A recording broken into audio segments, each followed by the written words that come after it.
સુરત શહેરની આમ આદમી પાર્ટીએ સુરત મહાનગરપાલિકાની કામગીરી સામે પ્રેસ કોન્ફરન્સ કરીને ગંભીર આક્ષેપો કર્યા અને કેટલાક ખુલાસા કર્યા. પ્રેસ સમક્ષ બોલતા આમ આદમી પાર્ટીના નેતાઓએ સ્પષ્ટ કર્યું કે આ કોઈ રાજકીય આરોપ નથી, પરંતુ ખુદ મહાનગરપાલિકાનો અધિકૃત ઓડિટ રિપોર્ટ છે, જે સુરત શહેરના વહીવટમાં ચાલતા ભ્રષ્ટાચાર, બેદરકારી અને બિનઆયોજિત ખર્ચને ખુલ્લો પાડે છે. આ પાર્ટીએ જણાવ્યું કે શહેરનું સંચાલન કોઈ સ્પષ્ટ યોજના, જવાબદારી કે નિયંત્રણ વગર ચાલી રહ્યું છે. કરોડો રૂપિયાના કામો માત્ર કાગળ પર જ પૂર્ણ બતાવવામાં આવ્યા છે, જ્યારે જમીન પર તેનું કોઈ અસ્તિત્વ જોવા મળતું નથી. Sweeper machine, door to door garbage collection, security service, city link સહિત અનેક પ્રોજેક્ટોમાં ગેરરીતિઓ સામે આવી છે. વર્ષ 2021-22માં કેપિટલ ખર્ચ 1968 કરોડ, 22-23માં 2515 કરોડ અને વર્ષ 2023-24માં 3202 કરોડ સુધી પહોંચ્યો છે, જ્યારે મરામત ખર્ચ સતત 30-35% સુધી રહ્યો છે. ઓડિટ રિપોર્ટ સ્પષ્ટ રીતે જણાવે છે કે ખોટી ડિઝાઇન અને બિનજરૂરી ખર્ચના કારણે મહાનગરપાલિકાની આર્થિક સ્થિતિ પર ભાર બોજો પડી રહ્યો છે. આમ આદમી પાર્ટીએ વધુમાં જણાવ્યું કે મહેકમ ખર્ચ અતિશય વધ્યો છે. આ સાથે ખર્ચ હોવા છતાં કર્મચારીઓની અછત બતાવવામાં આવે છે, જે પર શંકાસ્પદ બાબત છે. ઓડિટ રિપોર્ટ અનુસાર સ્ટોર્સ વિભાગમાં છેલ્લા 3 વર્ષમાં 155 કરોડથી વધુનો સામાન બિનવપરાશી પડી રહ્યો છે. વારંવાર ચેતવણી છતાં બિનજરૂરી ખરીદી ચાલુ છે. સપ્લાયરોને ફાયદો પહોંચાડવાનું સૂચવે છે. આ સાથે ગંભીર વાંધાઓ પણ જાહેર કર્યા. ઓડિટમાં બ્રિજ સેલમાં સત્તા વગર મંજૂરી, વર્કશોપમાં મંજૂર દર કરતાં વધુ ચૂકવણી, પાર્ક વિભાગમાં એક જ કામ માટે 2 વખત બિલ, સ્મીમેરમાં વધારે ભાવ ચૂકવવા અને સેનિટેશન વિભાગમાં વધારાના કન્ટેનરોની ચૂકવણી જેવા કિસ્સાઓના ખુલાસા થયા છે. આ પાર્ટીએ કહ્યું કે આ લડાઈ રાજકીય નથી, પરંતુ સુરતના ઈમાનદાર ટેક્સદાતાઓના હક માટે છે.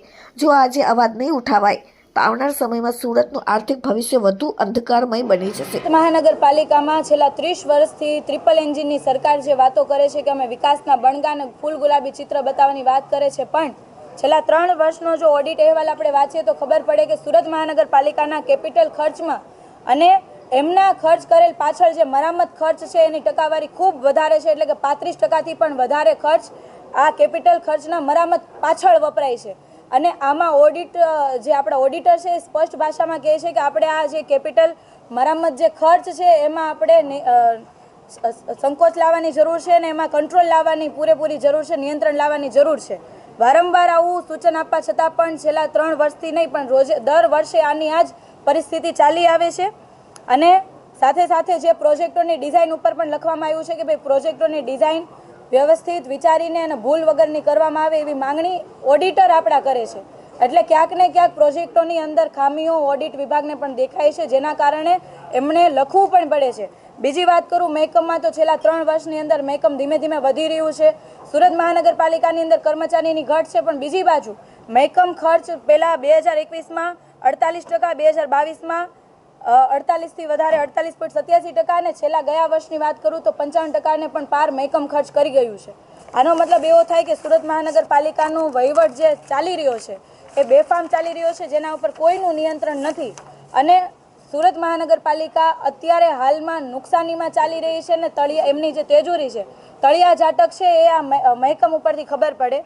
સાથે સુરત મહાનગરપાલિકાના સ્ટોર્સની અંદર 155.17 કરોડ જેટલી રકમનો માલ સામાન છે બિન વપરાશી પડ્યો રહ્યો છે. તો 155 કરોડ રૂપિયાના કહેવાય ને, રૂપિયા માટે જવાબદાર કોણ કે જે આખા જે વેસ્ટ કરી દીધા છે?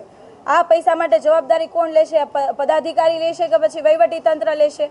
અને આ રૂપિયા લોકોના વેરાના પૈસા હતા, પણ પોતાના મળતિયાઓને, પોતાના જે એજન્સીના આગેવાનો છે એમને કમાવા માટે આ જે પૈસા છે એને વેડફવામાં આવ્યા છે.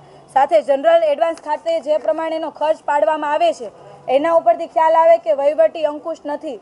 વિભાગીય વડાઓને પણ એમને કાર્યક્ષેત્રની અંદર કઈ રીતના કામકાજ કરવું, કઈ રીતના અંદાજો બનાવવા, કઈ રીતના અંદાજો બનાવીને પછી એને કામને પાર પાડવું એ આવડત નહીં હોવાના કારણે જે ખર્ચ વધારો થાય છે એ જનરલ એડવાન્સ ખાતે કરવો પડે છે. એટલે વહીવટી વડાઓની અણઆવડત આમાં ચોખ્ખી દેખાઈ આવે છે.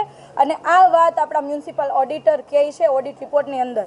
સાથે મહત્વની વાત એ છે કે સુરત મહાનગરપાલિકાની અંદર જેટલા બિલો પાસ થાય, જેટલા કામો થાય છે, એમાં 2 વર્ષની વાત કરું છું, માત્ર 2 વર્ષની, તો 2 વર્ષમાં 4324 જેટલા વાંધાઓ ઓડિટ રિપોર્ટની અંદર મેન્શન કરેલા છે.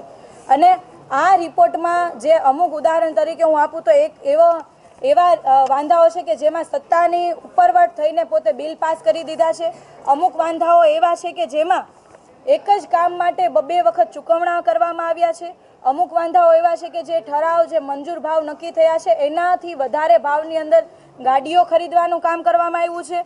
અને અમુક વાંધા એવા છે કે જેના અંદર જે કન્ટેનરની સંખ્યા માનો કે 144 કન્ટેનર લીધા હતા મહાનગરપાલિકાએ, બિલ કર્યું 171 કન્ટેનરનું, તો આ વધારાના વચ્ચે જે કન્ટેનર આવી ગયા એના માટે જવાબદાર કોણ? અલગ અલગ વિભાગ જેટલા પણ મહાનગરપાલિકાના વિભાગ છે એમાં એક પણ વિભાગ આ વાંધાની અંદર બાકી નથી રહ્યો. આનો મતલબ સાફ એવો થાય કે બધા જ વિભાગની અંદર એકદમ સેટલમેન્ટ સાથે બધું કામ ચાલે છે. લોકો વેરો ભરે છે અને આ લોકો સેટલમેન્ટ કરે છે પોતાના મળતિયાઓને કમાવાના અને પોતાના ઘર ખીચા ભરવામાં. અને છેલ્લે જે ભાર આવે છે લોકોના વેરામાં આવે છે, લોકોના ખીચામાં ભાર આવે છે. અને સૌથી મહત્વની વાત એ છે કે આ મ્યુનિસિપલ જે કહેવાય ને કે કોર્પોરેશનના જે ઓડિટ વિભાગ છે એ ઓડિટ વિભાગ ડાયરેક્ટ કંટ્રોલ એટલે કે મેયર અને સ્ટેન્ડિંગ કમિટીના કંટ્રોલની અંદર આ વિભાગ આવે. પરંતુ દુઃખની વાત એ છે કે આ શાસકોએ છેલ્લા 3 વર્ષમાં આ ઓડિટ રિપોર્ટ માટે કે ઓડિટ અહેવાલના કોઈ પણ કામો માટે એક પણ મિટિંગ કરી નથી. અને અગાઉના વર્ષમાં જે મિટિંગ કરી છે એમાં કયા કયા પ્રકારના નિર્ણય લીધા, કયા કોન્ટ્રાક્ટરો ઉપર કાર્યવાહી કરી, કયા અધિકારી ઉપર કાર્યવાહી કરી કે કોને જવા દીધા, એ બાબતની કોઈ પણ વિગત લોકો વચ્ચે કે આપણા કોઈ સમક્ષ મૂકવામાં આવી નથી.